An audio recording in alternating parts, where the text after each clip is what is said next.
우리가 알거니와 하나님을 사랑하는 자 곧 그 뜻대로 부르심을 입은 자들에게는 모든 것이 합력하여 선을 이루느니라. 로마서 8장 28절의 말씀입니다. 이 말씀은 우리의 삶에 항상 매번 돌이켜보면 매번 하나님께서 그렇게 우리에게 간섭하셨고 그렇게 우리의 삶에 하나님께서 임재하여 주셨던 그러한 고백들이 아마 저와 여러분에게 늘 있을 것이라고 생각합니다. 우리가 왜 나한테 이런 환경이 있지? 하나님께서 왜 나한테 이런 어려움과 고통의 시간들을 주지? 라고 그렇게 의구심을 가졌던 그런 순간에도 돌이켜보면 그게 다 하나님께서 나를 모든 것이 합력해서 선을 이루시는 하나님을 경험케 하시는 것이었구나 라는 것을 돌이키며 그렇게 고백하게 만드는 일들이 우리에게 얼마나 많이 일어나고 있는지 모릅니다. 심지어 우리가 하나님 앞에 죄를 범하고 하나님의 뜻을 거스리고 하나님이 원치 않은 길로 가는 그런 일들이 있다 할지라도 하나님은 악을 선으로 바꾸시고 그것을 통해서 모든 것이 합력해서 선을 이루어 가시는 하나님이실 때가 우리에게도 항상 있는 것을 보게 됩니다. 우리가 다윗의 삶을 계속해서 보고 있습니다. 지난 주일날 보았던 26장에 있는 이 말씀 가운데서 다윗을 보았습니다. 얼마나 다윗이 하나님 앞에 올곧게 그의 믿음의 고백을 하여서 그가 사울이 자기를 죽이려고 하는 그 순간, 오히려 자기가 사울을 죽일 수 있는 그 순간이 되었다 할지라도 한 사람의 생명을 자기 뜻대로 자기 원대로 그렇게 다루지 아니하고 하나님께서 반드시 보응하실 거다, 그것을 내 눈으로도 볼 수 있는 그러한 날이 있을 것이다, 전장에 나가서 죽든지 전장에 나가서 망하게 하든지 하나님께서 하신다 라는 것들을 확신을 가지고 고백했던 사람이 다윗이었습니다. 그런데 오늘 또 다윗의 모습을 보면 27장의 다윗의 모습에서는 다윗다움의 모습을 또 잃어가는 그러한 일이 있게 됩니다. 그의 인생에 어려움과 고통을 만나게 되고 그가 마치 영적인 공황 상태를 만난 것과 같은 그러한 상황이 오늘 우리가 읽은 이 말씀 가운데 펼쳐지고 있는 것을 봅니다. 그런데 하나님께서 아무리 다윗과 같은 사람이 하나님을 버리는 것과 같은 그의 믿음을 버리는 것과 같은 그러한 일들이 그의 삶 가운데 있다 할지라도 하나님께서 그의 인생에 그의 악한 것을 어떻게 선으로 바꾸시고 그리고 모든 것이 합력해서 선을 이루시는 그러한 하나님이신가 라는 것을 오늘 우리가 읽은 이 말씀을 통해서 함께 생각하기를 원합니다. 먼저 1절과 2절을 같이 한번 읽겠습니다. 1절과 2절입니다. 다윗이 그 마음에 생각하기를 내가 후일에는 사울의 손에 붙잡히리니 블레셋 사람들의 땅으로 피하여 들어가는 것이 좋으리로다. 사울이 이스라엘 온 영토 내에서 다시 나를 찾다가 단념하리니 내가 그의 손에서 벗어나리라 하고 다윗이 일어나 함께 있는 사람 600명과 더불어 가드왕 마옥의 아들 아비스에게로 건너가니라. 이 말씀을 보시면 분명 다윗은 자기를 죽이려고 계속해서 쫓아왔던 사울에 대해서 두려운 마음을 가졌기 때문에 다른 생각을 품었습니다. 블레셋 땅으로 가서 숨고자 하는 그러한 생각을 품었습니다. 다윗은 그런 생각을 가져서는 안 됩니다. 왜냐하면 다윗은 지금까지 블레셋이 어느 나라입니까? 이스라엘의 적이었습니다. 그 블레셋과 여러 번 싸움을 싸웠던 사람이 다윗이었습니다. 게다가 우리가 이미 보았던 사무엘상 21장에서 무엇을 보았습니까? 한 번 블레셋으로 도망간 적도 있었습니다. 그때 어떤 일이 있습니까? 다윗을 보고 블레셋 사람들, 가드 사람들이 이미 눈치를 금방 챕니다. 우리 가드의 용사였던 골리앗을 죽었던 사람이고 지금 소문에도 이스라엘 사람들의 소문에도 다윗이 사울이 죽인 자는 천천이지만 다윗이 죽인 자는 만만이로다라면서 다윗에 대해서 영시하는 그런 사람이 이 다윗이 아니냐라고 했을 때 다윗이 어떻게 했습니까? 대문짝을 벅벅 긁어가면서 자기의 그 침이 수염을 이렇게 수염 밑으로 흘러가게 하면서 미친 사람 흉내를 내면서 그냥 거기 그 자리에서 도망갔던 그런 사람이 다윗이었습니다. 어떻게 그만큼의 수치를 당하고 부끄러움을 당하고 블레셋 사람들 앞에서 그렇게 모욕을 당하면서 그가 그 자리를 떠났던 사람인데 어떻게 다시 그 자리로 돌아갑니까? 가드 왕에게로 갑니까? 비굴한 그 모습을 어떻게 보여줄 수 있습니까? 그럴 수 없습니다. 그런데 다윗이 왜 이런 일을 하고 있는지 모르겠습니다. 아마 그래도 우리가 다윗 편에서 이해를 한다면 다윗이 이렇기 때문에 이럴 것이다 라고 그렇게 우리가 핑계를 삼아서 이해를 하려고 한다면 아마 우리가 이런 생각을 가질 수 있습니다. 사울로부터 죽음의 고비들을 너무 많이 겪었습니다. 계속해서 다윗을 힘들게 합니다. 다윗을 쫓아가서 죽이려고 합니다. 그 정신적인 압박이 그에게는 너무 수년 동안 너무나 큰 압박이 됐어요. 차라리 이럴 거면 블레셋 땅으로 다시 돌아가자. 그곳으로 돌아가서 숨어보자. 여기에서 뭐 살 길을 한번 찾아보자. 이런 생각을 가질 수도 있었겠다 생각을 갖습니다. 그리고 저희가 지난 주일에 보았던 26장에서 다윗이 어떻게 되었다고 했습니까? 다윗의 몸집이 커졌습니다. 다윗을 따르는 사람들의 숫자가 점점 많아졌습니다. 그래서 오늘 말씀에서도 2절에서 좀 전에 읽었던 다윗이 일어나 함께 있는 사람 600명과 더불어 그 블레셋 땅으로 갔다라고 이야기하고 있습니다. 많아졌습니다. 게다가 그 나발의 아내 되었던 아비가일이 자기의 아내가 되면서 나발의 그 엄청난 부와 재산들이 자기에게 왔을 겁니다.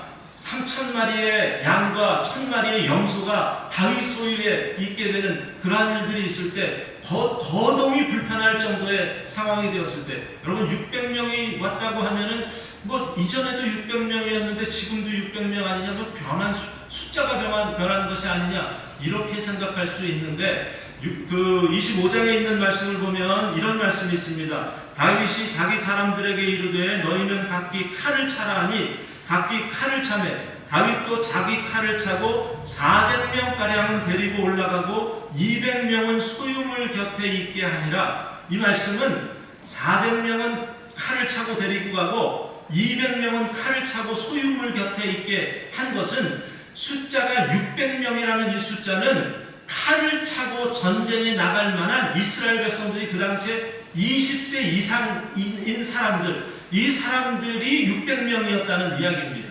그러니까 아비가일과 함께 있었던 사람들 중에 그 수많은 짐승들을 케어했던 그러한 그 종들, 이런 사람들은 다윗의 진영에 합류를 했다 할지라도 여자들, 종들, 아이들은 아예 여기에 포함도 되지 않습니다. 그래서 어느 커멘터리 중에는 어떤 분은 이런 이야기를 합니다. 적어도 이때 다윗과 함께 했던 무리의 숫자는 3,000명은 좋게 됐을 것이다. 이렇게 이야기합니다. 여러분 3,000명이 지금 도망을 다닌다고 생각해 보십시오. 정말 힘들었을 겁니다. 거기다가 수천 마리의 짐승이 함께하고 있는데 다윗이 이제는 포기 상태에 있게 된 겁니다. 차라리 이럴 거면 블레셋 땅으로 들어가자. 그래서 블레셋 땅에 들어가서 블레셋의 아기스에게 다윗이 무엇을 요청하는지 보십시오. 5절을 보시면 이렇게 말합니다. 다윗이 아기스에게 이르되 바라건대 내가 당신께 은혜를 입었다면 지방 성읍 가운데 한 곳을 내게 주어 내가 살게 하소서. 정착할 수 있는 땅을 좀 달라고. 그게 다윗이 원했던 그러한 생각이었고, 그래서 어쩔 수 없이 다윗이 그렇게 갈 수 있었다라고 그렇게 우리가 다윗 편에서 생각을 하면 그렇게 이해할 수 있습니다. 그런데 또 이해할 수 없는 상황이 있습니다. 가드왕 아기스가 다윗이 요구한 것을 그대로 받아줍니다. 6절을 보시면 아기스가 그날에 시글락을 그에게 주었다라고 이야기합니다. 진짜 지방에 있는 시글락 땅을 다윗에게 준 겁니다. 그러면 다윗이 요구한 것에 대해서 블레셋 왕 가드 왕이 아기스가 아주 다윗을 불쌍히 여겨서 그랬을 것 같습니까? 아닙니다. 이 당시에는 어떤 특정한 사람들이 자기에게 도움이 될 만하면 얼마든지 딜을 할 수 있는 그러한 정치적인 그러한 딜이었다고 생각합니다. 다윗이 이전에 갔을 때는 딜을 할 만한 위치에 있지 않았습니다. 그저 혼자 갔든지 몇 명이 가가지고 도망을 갔었기 때문에 21장에서는 미친 척하고 다시 도망갔다고 했는데, 그때의 상황과 지금의 상황은 다릅니다. 지금은 다윗, 그 이스라엘 백성들 중에서도 힘 있는 다윗, 많은 사람들이 추앙할 만한 능력 있는 전쟁을 경험해본 다윗, 그리고 다윗과 함께 했던 이 사람들은 용장들이었고 마치 그때 그 사람들 중에 최정예의 군사와 같았던 그런 600명, 그리고 자기들이 먹고 살 수 있는 문제들도 이미 수천 마리의 짐승도 있으니까 뭐 블레셋 왕이 특별히 도와줄 것도 없습니다. 그러면 지방 중에 한 곳을 달라고 했는데 시글락 땅을 지금 다윗에게 준 겁니다. 시글락 땅이라는 이 땅을 준 것도 분명히 뭔가 다윗을 통해서, 이러한 딜을 통해서 자기가 얼마든지 블레셋 사람들에게 유익함이 있기 때문에 그런 겁니다. 왜 그런지 아십니까? 시글락 땅이라는 이 블레셋 남쪽의 땅은 여러 유목민족들, 특별히 우리 잘 아는 아말렉 사람들은 자기들의 어떤 그 지역을 가지고서 정착했던 사람들이 아니라 여기저기 떠돌이 그 생활을 했던 그런 사람들이었습니다. 그런 사람들이 블레셋을 그 중간에 침노하게 되면 곤란할 수가 있는데, 그런 사람들을 막을 수 있는 방패막이와 같은 역할을 다윗이 할 수 있었기 때문에 그런 겁니다. 실제로 오늘 말씀에 있는 그 말씀을 보면은 8절을 보면 이런 말씀이 있습니다. 다윗과 그의 사람들이 올라가서 구술 사람과 기르스 사람과 아말렉 사람을 침노하였으니 그들은 옛적부터 술과 애굽 땅으로 지나가는 지방의 주민이라 라고 말씀합니다. 바로 이런 사람들을 대항해서 밑에서 방패 역할을 할 수 있는 그러한 위치에 있었기 때문에 얼마든지 이런 딜을 할 수 있었겠다라는 생각도 같습니다. 그럼 지금 이 상황을 보십시오. 다윗은 지금 이전까지만 해도 사울에 대해서 당당하게, 하나님께서 사울을 이제 심판하실 거다, 그것을 내 눈으로 똑똑하게 보게 될 것이다, 시편 54편에서 그런 고백들을 다윗이 했었는데, 갑자기 영적인 공황 상태가 되니까 사울이 두려워진 겁니다. 그래서 블레셋 사람의 어느 한 성읍에서 숨어 지내려고 하는 그러한 상황까지 전락하게 되었습니다. 그러면 하나님은 이러한 상황 가운데 있는 다윗의 인생에 어떻게 개입을 하시고, 어떻게 간섭을 하시고, 그리고 이것을 가지고 어떻게 모든 것이 합력해서 선을 이루시는 일을 하셨을 것 같습니다. 이것을 이해하기 전에 먼저 하나 우리가 생각할 수 있는 것이 있는데, 가드라는 그 명칭입니다. 그리고 가드라고 하면 이 가드라는 곳은 도시 이름입니다. 가드라는 블레셋 사람들이 살고 있는 몇 도시들 중에 가드라는 도시가 있었고, 21장에서 다윗이 도망갔던 곳도 가드라는 도시였습니다. 아마 지금도 27장에서도 다윗이 먼저 갔던 곳은 아기스에게 갔다고 했으니까, 가드왕 아기스니까 가드에 갔을 겁니다. 그런데 가드라는 이름의 뜻은 그것만 있지 않고 족속을 의미하는 뜻이 함께 담겨져 있습니다. 이 가드, 우리 그 한국에서 그 어디 사람입니까? 여기 지금 그 사시는 분 중에 그 전라도, 경상도, 충청도, 이부, 어디에서 어디 분이십니까? 라고 하면 자기의 그 살아온 과거를 이야기하지 않습니까? 지명을 이야기합니다. 어떤 사람인가를 이야기합니다. 그래서 가드 사람이다 라고 한다면 총체적인 것을 함께 생각해야 합니다. 무엇을 생각합니까? 가드라는 도시도 가드 사람이 있을 수 있지만 다른 도시에서도 얼마든지 가드 사람들이 있을 수 있습니다. 가드 사람, 가드의 왕이 되는 아기스에게 성읍을 달라고 했습니다. 그러면 이 가드 왕 아기스가 성읍을 그 시글락이라는 성읍을 하나 주었는데 이 성읍 안에는 누가 살았겠습니까? 가드 사람이 살았을 것 아닙니까? 가드 사람들이 살았을 것이면 이 가드라는 그 다윗이 가드 사람들과 함께 살면서 이 시글락 땅에서 살고 있습니다. 그런데 무슨 일이 있는지 아십니까? 시글락 땅이라는 이 땅이 원래부터 어떤 땅이었냐면 하나님께서 이스라엘 백성들에게 약속했던 약속의 땅입니다. 그래서 여호수아서 15장 20절을 보면 이런 말씀이 있습니다. 유다 자손의 지파가 그들의 가족대로 받은 기업은 이러하냐.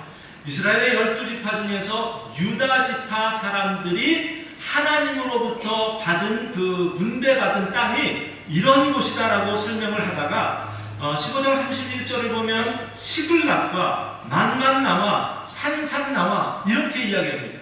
시글락이라는 도시가 하나님께서 이스라엘 백성들에게 여호수아를 통해서 유다 지파에게 주신 땅이다라고 약속의 땅이라고 명칭을 분명히 기록하고 있습니다. 그런데 나중에 조금 더 가면 시므온 지파에 분배되는 땅을 이야기할 때 여호수아서 19장 1절부터의 말씀을 보다가 5절을 보면 이렇게 말합니다. 시글락과 벳 말가봇과 하살수아와 시글락이 또 나옵니다. 여러분 유다라는 땅 안에 유다라는 땅이 이렇게 있으면 유다 지파 사람들에게 그 분배한 땅의 경계를 보면 이상하게 남쪽 유다의 가운데 어느 땅이 있냐면 시므온 땅이 있습니다. 시므온 땅이 이 지경에 대해서는 아주 이 선을 긋기가 불분명한 그러한 곳 가운데 어느 도시가 있는 거냐면 시글락이라는 도시가 있습니다. 왜 두 번이나 그 시글락을 그 시므온 사람들에게 주었다라고도 이야기하고 유다 지파에게도 주었다고 두 번이나 이야기할까?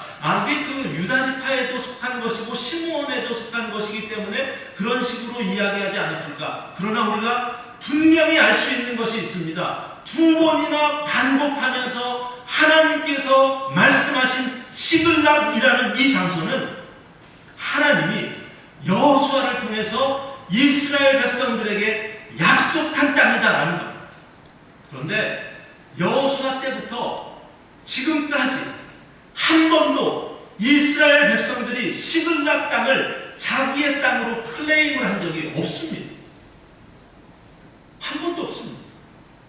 그냥 다윗이 아기스 왕에게, 가드 왕에게 내가 지금 붙여 살 수 있는 그런 장소 땅 하나 달라고 하니까 그래 그러면 너 이거 가져 라고 줬던 땅이 시글락이라는 땅인데, 근데 이 시글락이라는 땅을 한번 보십시오. 7절 같이 있습니다. 7절 다윗이 블레셋 사람들의 지방에 산 날수는 6절을 같이 있습니다.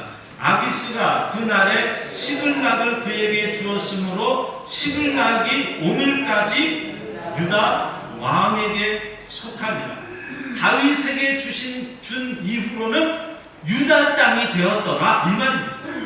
하나님께서 약속하신 것을 다른 사람들은 이루어가지 못했고 다윗도 그의 인생의 가장 밑바닥과 같은 하나님의 뜻을 저버리고 그냥 숨기 위해서 찾아간 땅이 시글락이었는데 하나님은 그 땅을 이미 약속의 땅이었던 그 땅을 다윗을 통해서 이스라엘 백성의 땅이 되게 하셨다는 겁니다. 그러면 이게 바로 모든 것이 합력해서 악을 선으로 바꾸시고 그것을 모든 것이 합력해서 선을 이루시는 하나님이 아니시고 누가 한 것이겠습니까? 다윗이 한 것 없습니다. 하나님이 다윗의 약함을 하나님의 강함으로 바꿔 주신 겁니다. 그렇다면 그것뿐입니까? 시글락이라는 땅만 들었습니까? 가드라는 그 지역, 그 시글락이라는 땅만 들었습니까? 아닙니다. 그 이상의 것들을 하나님께서 하고 있는 것을 보게 되는데, 바로 하나님께서 이 이스라엘 백성들에게 다윗이 시글락에 있을 때 어떤 일을 하셨는지 그것을 한번 살펴보겠습니다. 사무엘하 15장에 있는 말씀입니다. 사무엘하 15장입니다.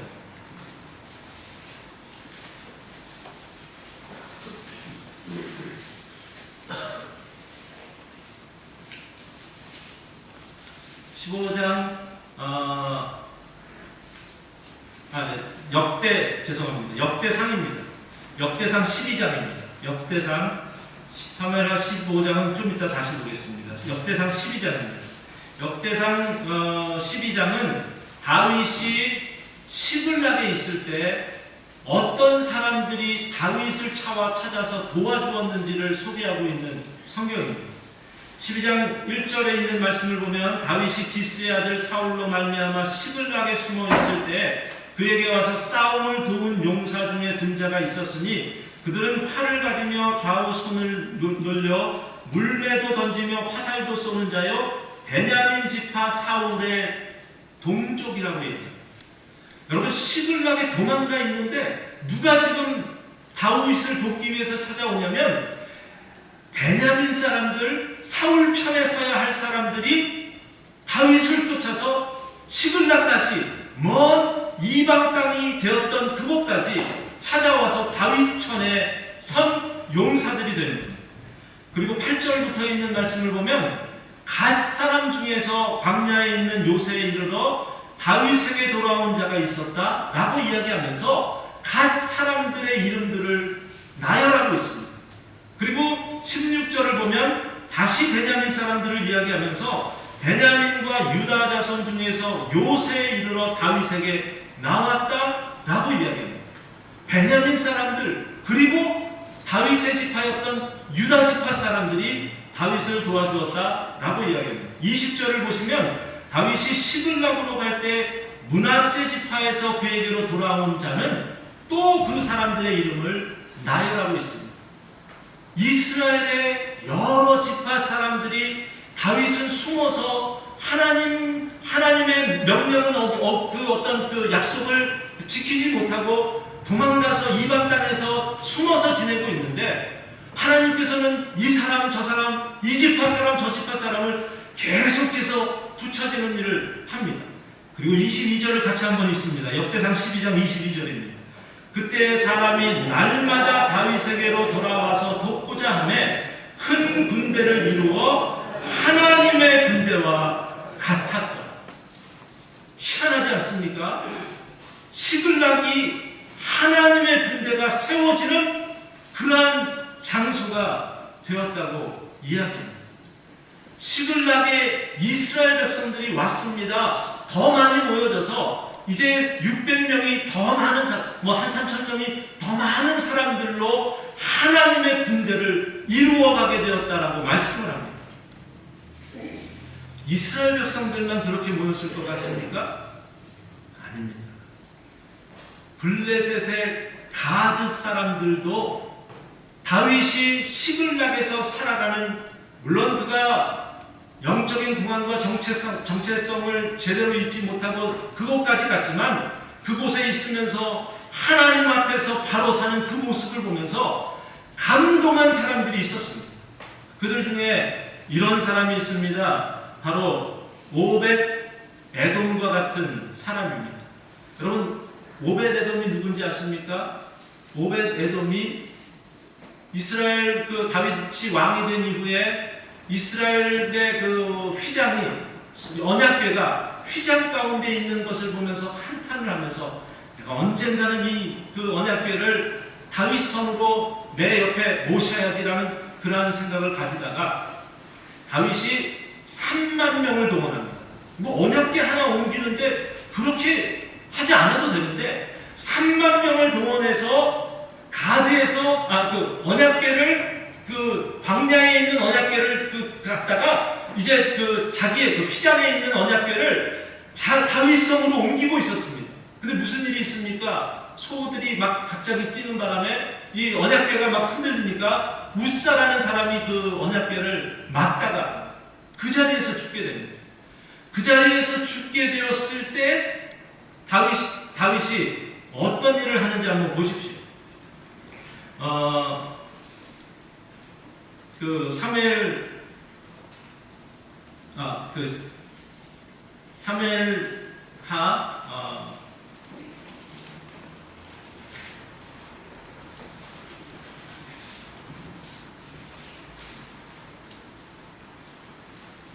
사무엘하 18장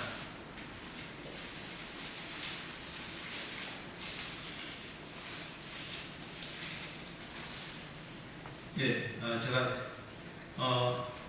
그 오벳에돔의 그 집에 사무엘하 6장입니다. 죄송합니다. 사무엘하 6장입니다. 사무엘하 6장을 보면 사무엘하 6장에서 지금 그 6장 6절과 7절을 같이 한번 읽습니다. 6장 6절 7절. 그들이 나본의 타작 마당에 이르러서는 소들이 뛰므로 웃사가 손을 들어 하나님의 배를 붙들었더니 여호와 하나님이 웃사가 잘못함으로 말미암아 진노하사 그를 그곳에서 치시니 그가 거기 하나님의 배 곁에서 죽으니라. 웃사가 죽습니다. 그래서 우여곡절 끝에 다윗이 이 하나님의 배를 다윗성으로 모시지 못하고 어디로 가지고 갑니까? 10절을 봅니다. 다윗이 여호와의 궤를 옮겨 다윗성 자기에게로 메어가기를 즐겨하지 아니하고 가드 사람 오벳 에돔의 집으로 메어간지라. 누구에게로 갔답니까? 오벳 에돔으로 갔는데 집으로 갔는데 오벳 에돔의 집이 오벳 에돔이라는 사람이 어디 사람이라고 이야기합니까? 가드 사람이라고 이야기합니다. 여러분 그 언약궤입니다. 아마 웃사는 레위 지파에 속한 사람이 아닐까. 성경에는 잘 나오지 않습니다. 레위 지파에 속한 사람이 아닐까라는 그러한 생각을 갖습니다. 레위 사람들만 하나님의 성막과 또 그 언약궤를 옮길 수가 있습니다. 가까이서 보다가 그 언약궤가 무너지는 것을 보고 막다가 죽었습니다. 그런데 이 언약궤가 잘못 다루어진 것을 가지고 어디로 가냐면 오벳 에돔의 집으로 가는데 오벳 에돔은 이스라엘 사람이 아닙니다. 가드 사람입니다. 물론 아마 할례를 받고 이스라엘 백성이 됐을 겁니다. 그런데 우리가 이것을 통해서 무엇을 이해할 수 있습니까? 다윗이 가드에서 무슨 생활을 했는지 어떻게 살아갔는지를 보여주는 것 아닙니까? 다윗이 그 시글락에 살 동안 가드 사람들과 어울러 살면서 많은 사람들에게 하나님의 살아계심을 보여주고 증명해 보였기 때문에 그들 중에 여러 사람들이 누구를 쫓아오게 되냐면 다윗을 쫓아오게 되는 겁니다. 다윗만 그렇지 않습니다. 또 한 사람이 있습니다. 이때라는 사람입니다. 이때라는 사람은 다윗이 압살롬에 의해서 나라를 빼앗기게 되는 상황이 되었습니다. 그래서 그가 다윗 성에서 쫓겨나는 도망가야 하는 그런 상황이 되었습니다. 이게 사무엘하 8장입니다.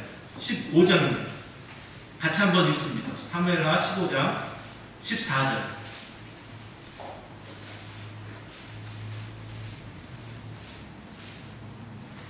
사무엘하 15장 14절 같이 읽습니다.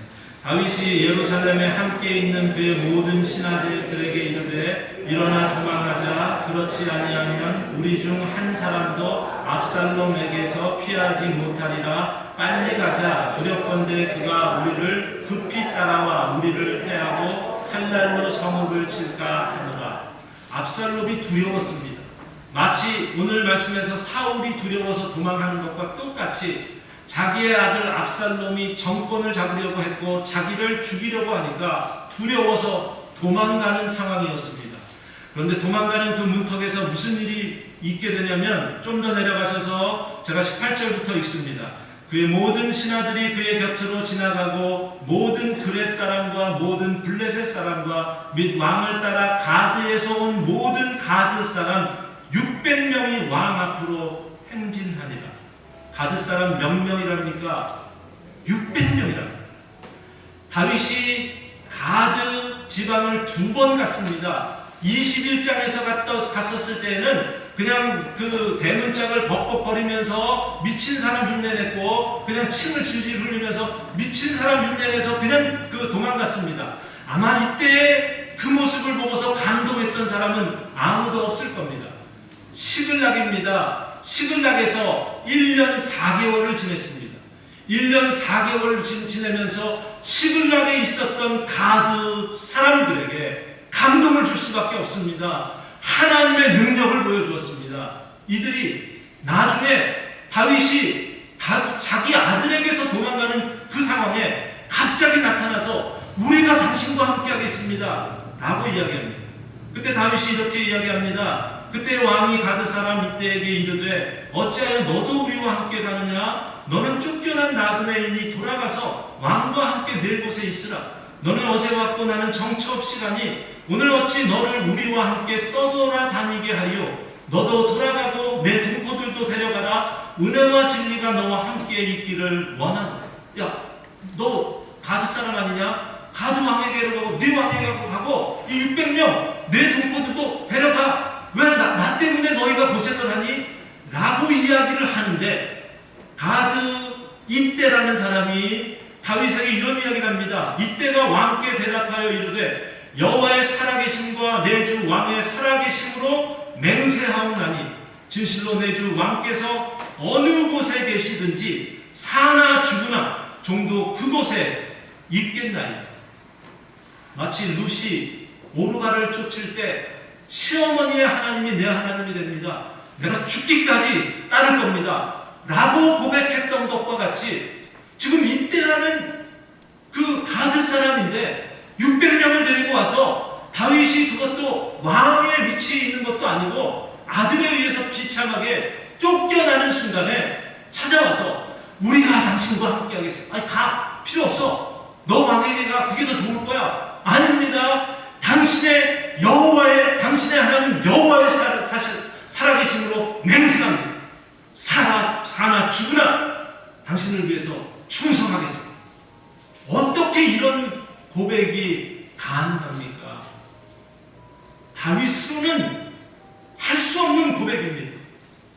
하나님께서 이스라엘 백성을 다윗에게 붙여주시고 그리고 오베데돔 이때 가드 사람들을 계속해서 다윗에게 붙여주셔서 오히려 다윗이 시글락에 있는 이 순간이 하나님의 나라를 건설하는데 얼마나 기가 막힌 역할들을 인생의 큰 반환점을 맡게 되었는지 모릅니다. 여러분 이때라는 사람이 이렇게까지 됩니다. 18장을 봅니다.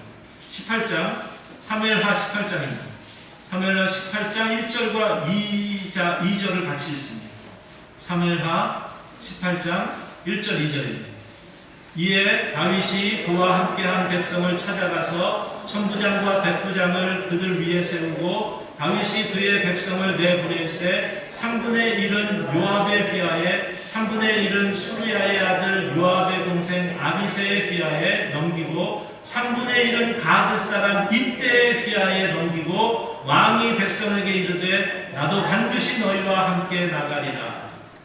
여러분 지금 다윗이 다시 모든 정권을 회복한 이후에 압살롬은 죽게 되고 다윗성으로 다시 돌아와서 백성의 어떤 군대를 셋으로 나누는데 하나는 요압, 하나는 아비새, 그리고 하나는 이때에게 맡깁니다.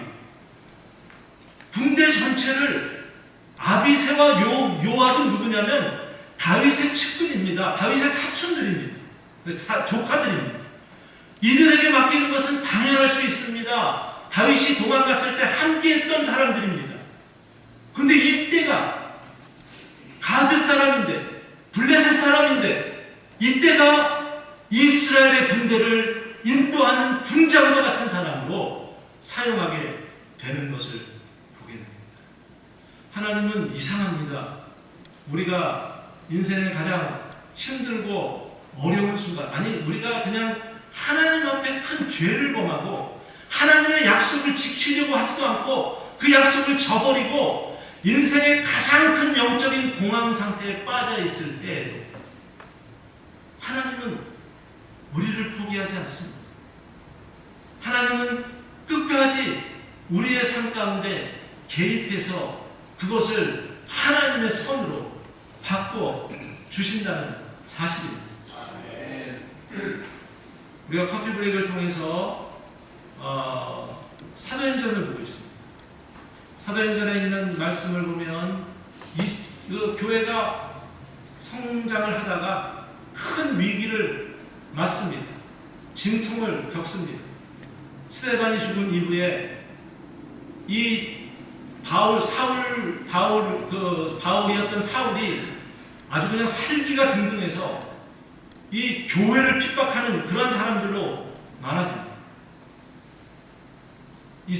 그 초대교회가 그것 때문에 다 흩어져 버렸습니다. 두려워서. 제자들을 빼고는 다 흩어지게 되었는데 이 교회에 가장 큰 위기가 있을 때 그들은 무서워서 떠났는데 하나님은 그곳에서 일을 하기 시작했습니다. 그리고 그것을 통해서 그 교회가 사마리아와 땅 끝까지 복음을 전하는 그러한 복음의 전초회지의 역할들을 바로 그 초대교회가 떨어져서 두려워서 흩어질 때 있었던 일들이 있는 것을 보게 됩니다. 우리가 지난주에 마태복음 11장에 있는 말씀을 새벽기도 시간에 지난 주간에 계속해서 보았습니다. 세례 요한에 관련된 이야기입니다. 세례 요한이 어떤 사람입니까? 세례 요한이야말로 예수님에 대해서 너무나 제대로 알고 있었던 사람입니다. 예수님에게 세례를 베풀고 그리고 자기를 따르는 무리들과 사람들에게 예수님을 소개할 때 보라, 그 세상 죄를 지고 가는 하나님의 어린 양이다 라고 예수님을 소개합니다. 여러분, 예수님을 세상 죄를 지고 가는 하나님의 어린 양이라고 하는 것은 예수님의 고난과 십자가까지 바라보았던 겁니다. 그런데 그가 세례 요한과 같은 사람이 무슨 일을 경험하냐면 다윗으로 말하면 시글락을 경험하는 겁니다. 정체되어서 감옥에 있으면서 아주 그냥 혼자서 독방에 지내면서 그가 예수님을 묵상을 하는데 예수님에 대해서 믿음이 흔들립니다. 우리가 이분이 메시아가 맞아? 라는 생각이 들어서 자기의 제자들을 불러다가 야 한번 저분한테 한번 물어보라, 이거 물어봐 라고 해서 그 제자들이 예수님한테 가서 뭘 물어봅니까? 오실 그이가 당신입니까? 아니면 우리가 다른 일을 기다려야만 합니까? 어떻게 이런 일이 있을 수 있습니까? 세례 요한인데 어떤 이런 고백을, 그가 예수님에 대한 믿음이 완전히 흔들리는 그러한 상황 가운데 있었다면 예수님께서 어떻게 하셨어야 합니까? 호되게 책망을 하셨어야 맞을 것 같습니다. 내가 어떻게 그것밖에 되지 않느냐, 나에게 전에는 뭐라고 이야기했느냐 라고 이야기했을 것 같습니다. 그런데 예수님은 그때 세례 요한에게 줄 수 있는 칭찬 중에 최고의 칭찬을 합니다. 여자가 낳은 자 중에 세례 요한과 같은 이가 일어남이 없다라고 이야기합니다. 하나님이 이상한 분처럼 보입니까? 우리가 이상한 것 아니에요. 우리는 환경을 만나면 계속해서 어떻게 됩니까? 그 환경 따라서 감정도 움직이고 신앙도 움직이고 믿음도 흔들흔들합니다. 그런데 하나님은 헤세드의 하나님입니다. 헤세드가 뭐라고 했죠? 언약의 하나님의 충성스러운 사랑입니다. 인자하신 하나님께서 우리를 향한 하나님의 사랑과 인자하심은 변함이 없습니다. 내가 변해도 내가 흔들려도 하나님은 우리를 향해서 변함없는 사랑으로 우리를 축혀 세우고 계십니다. 우리를 지금도 그렇게 인도하십니다. 오늘 이 말씀을 통해서 우리의 모습을 볼 수 있기를 바랍니다. 저와 여러분은 어떻습니까? 하나의 현실만 만나면 흔들리고 똑같은 현실을 또 만났는데 또 흔들리는데 더 크게 흔들리고 하는 일들이 우리의 인생에서 반복되고 있지 않습니까? 하나님은 우리의 말과 행실에 따라서 반응하는 분이 아닙니다. 하나님의 약속에 근거해서 우리를 이끌어 가시는 분이십니다. 우리의 약속, 우리를 향한 그 약속은 위대한 약속입니다. 우리를 하나님 나라 가는 그 순간까지 하나님께서는 그 약속을 저버리지 않으십니다. 때로는 가장 하나님에 대한 믿음과 신뢰가 떨어지는 다윗과 같은 인생의 밑바닥을 경험하는 그 순간에도 하나님은 오히려 모든 것을 합력해서 선을 이루시는 하나님이신 것을 우리가 기억하며 그 하나님을 바라보며 우리의 믿음이 우리도 흔들리지 말고 하나님 나라가는 그 순간까지 주님과 동행하시고 그 주님을 찬양하시고 영광 돌리시는 저와 여러분이 되시기를 주의 이름으로 축원드립니다.